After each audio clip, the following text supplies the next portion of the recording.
If you've been wanting to try some really glittery French nails, then this one's going to be for you. What's up, nail crew? It's Nicole, your fellow nail obsessed DIYer. I was requested a whole bunch of times to do this mani on how to do some really easy glittery French nails. And I'm going to tell you, this was way easier than I thought it was. I thought I was going to make a huge mess of it, but I absolutely didn't. And let's jump in. You're going to want to get some really fine, really filled glitters. Okay, you want your glitters to be fine so that they're not super thick.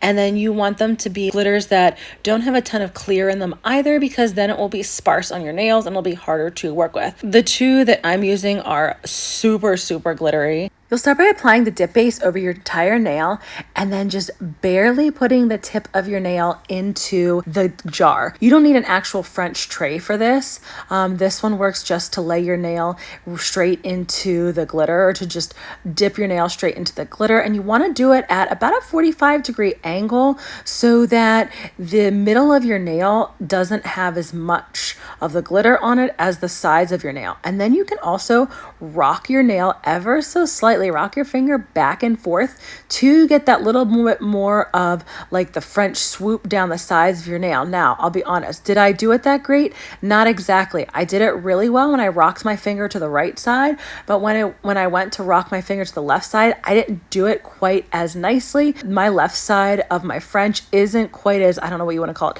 dipped down. Like the French isn't down as far on my nail as the right side. That's okay. Like this is it's learning. That's what we're doing. We're learning together. And I'm going to share, my good and the bad. And then I took a really sheer shimmery powder and poured it over. Now, something that I definitely realized on the first dip compared to the second is if you don't tap your nail off really well before you pour over the sheer dip powder, you're going to contaminate your sheer dip powder. So what I did accidentally was I contaminated a bunch of when I first did the very first nail, I contaminated the shimmery pink with a bunch of the glitter. So I smartened up and realized not to tap off my nail until I had used like a second one of those dip cups. And these dip cups are great. I am obsessed with them. You see them in all my videos. They're from SJ3 Designs.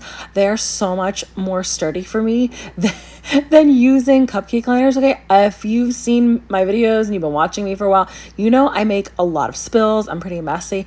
These are so much better, and it was really nice. I could just set the jar into the little dip cup, and then if anything poured over and spilled out, I could just pour it back in. And I know you can do that with a cupcake liner, but overall, I just can't really use cupcake liners anymore because I am way too clumsy and knock them over too much.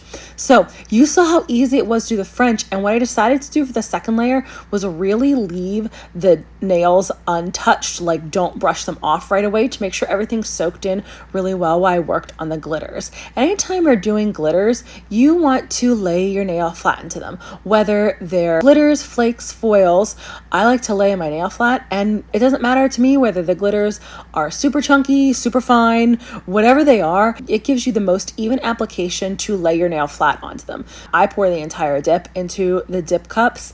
And something else, that when you're working with fine glitters, you want to make sure that or really any glitters, you want to make sure that you shake the glitters up to the top. So you can see me before each dip, I move the glitters around and shake them up in there and kind of take the dip cup and tap it against the table so that the glitters that I want come up to the top. And that is really helpful no matter what kind of glitter, flake, or foil that you're doing. It gets the pieces that you want up at the top. And you can see with this rose gold glitter, it's called I'm a Keepy Uppy expert. It's from a Bluey inspired collection coming from OG Dip Powder. You could see certain areas of the rose gold are almost sparkling more than others. So I wanted to pick up certain parts of the glitter for that one. And with the purple, it's called Look at Those Quads. Okay, it's a kids show, but really it's for adults too. It's a kids cartoon that, hits the adults in the heartstrings as well, especially if you're somebody who has kids or, is close to your parents or, has parents. Anyways, it's a cute show that's what this collection is based off of. And once you apply your glitters, I like to put a piece of tape, preferably masking tape, on the opposite hand that I'm doing, and then press the glitters down. And I do this regardless of whether using glitters, flakes, or foils. It really helps the glitters sit nice and flat. Even though these glitters sit really flat, just pressing it down, make sure that there's nothing sticking up when you go to apply your clear, which will mean less filing filing and shaping for you overall. I prefer to do everything I possibly can during application to have the least amount of filing and shaping possible and to keep my nail layers as thin as possible. I don't like when my nails are super bulky. I mean, sometimes if you're using chunky glitters or using builder gel to encapsulate chunky glitters, they might get a little bit thicker, but for the most part, I like to keep my layers as thin as I possibly can.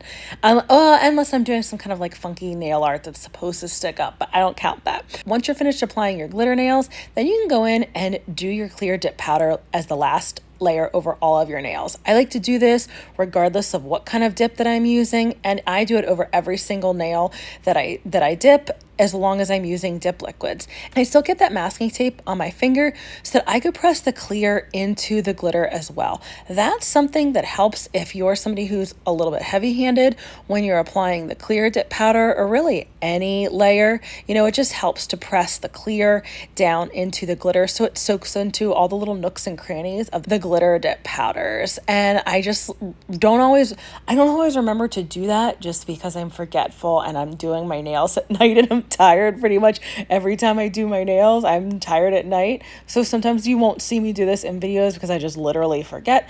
But for the most part, I really do like to press the clear down into the glitters. Since the French nails, the glitter is a little bit higher than the shimmer powder, pressing the clear down into the French part, like the tip part, just helped it lay a little bit nicer, I found. I finally cleaned my glitter clear so it's not as dirty as it has been. It doesn't have as many big chunky pieces in it like it normally does. I don't know if you can tell from the videos that I was previously doing when I was applying clear over my glitter dip nails that there were like chunks of glitter falling in onto my nail. I just like held off for a while to actually clean my clear dip powder out, which you can do. You can use an organza bag, or you can use like the little K-cup and pour it into it. I tried doing the K-cups and I made such a mess. My friend Amaris just told me that she cleans out her clear glitter over a dust collector, and that is so smart. I never thought to do that. I was just getting extra clear dip powder everywhere. So if I try to clean out my glitter clear, then I'm definitely going to use my dust collector the next time so it's not such a mess. Once I finish getting all my clear dip powder on, I brush it off really well so it doesn't make my nail any thicker, and then I apply activator. And when I'm applying activator for OG dip powder liquids, I like to do 2 layers. It helps it to dry and harden faster than it does if you just use one. So you can see over each nail I did 2 layers. I dip it in the jar, back onto my nail, and then dip it in the jar and back onto my nail again. Then I buffed and shaped off camera because I wanted to go over how to get your nails super shiny with dip top coating. This is going to be different for all the liquids you use, so make sure you follow the instructions that come with the dip liquids you're using. For these, you have to do heavy activators on 5 nails, and that's 2 layers of activator on each nail. Then once you get to your 5th nail, immediately count to 10, and then you go back in with really thin strokes of the top coat, 2 to 3 quick strokes. And then I like to cap my edges, since I do sometimes wear my manis for more than a week and I never know what that's going to be the one I'm going to do. So I like to cap my edges as well.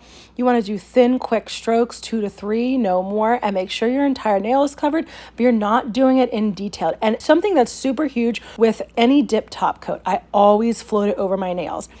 That really helps not to contaminate your brush. Now with these liquids, you do not need to wipe off the brush in between each nail. Some of them you do, but I don't have to for the OG dip liquids, which I really love, because honestly, I forget that when I'm not using theirs. I have to be like really aware of it and keep telling myself, okay, wipe off the brush, wipe off the brush. But you do not need to with the OG ones. And your second coat, you go back into as soon as you finished your first. So I finished my pinky on my first layer and then go right back in, and I cap my edges with that layer as well. Capping your edges seals in all the dip powder and your mani really nice and helps you get a longer wear out of that, which if you're somebody who likes to wear your manis for a while, then is definitely going to be for you. If you're still struggling with basic dip application, make sure you check out my Dip Nails 101, the ultimate guide to dipping your nails at home. Thanks for joining me today, nail crew.